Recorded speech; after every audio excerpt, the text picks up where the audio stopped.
Сәлем баршаңызға, каналыма қош келдіңіз. Өзі жұмсақ, тәтті әрі дәмді құймақтың тағы бір ерекше түрі панкейк. Панкейкті көптеген жандар, соның ішіндегі жас та, бала да сүйіп жейді. Ал жасалу жолдары әртүрлі болып келеді. Бүгінгі рецептте шоколадты панкейк ұсынып отырмын. Ендеше назар аударыңыз. Үлкендеу ыдысқа бөлме температурасындағы жұмыртқаны ашып, содан соң қантымызды және ванилинді қосып, жақсылап қант ерігенше және массамыздың түсі өзгергенге дейін араластырамыз. Яғни массамыз аздап көпірши бастайды.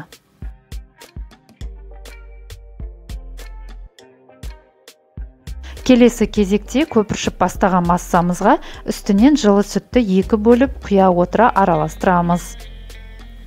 Келесі кезекте електен өткен ұнымызды және какаоны қосып, үстінен қопсытқышты қосып аламыз да, түйіршіктері қалмайтындай етіп жақсылап араластырамыз.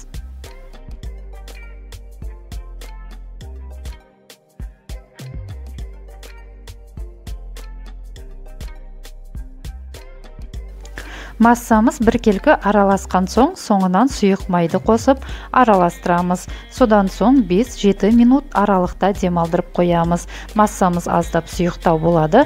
Содан соң дайын массаны пісіріп бастаймыз.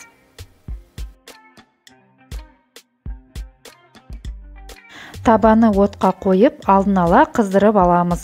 Табаға май құюдың керегі жоқ, яғни құрғақ болуы керек.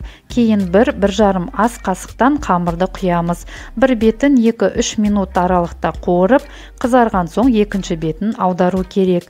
Яғни үстіңгі бетінің көпіршіктері пайда болғаннан бастап аударамыз. Міне осылайша қамыр таусылғанша панкейктерді пісіріп ала береміз.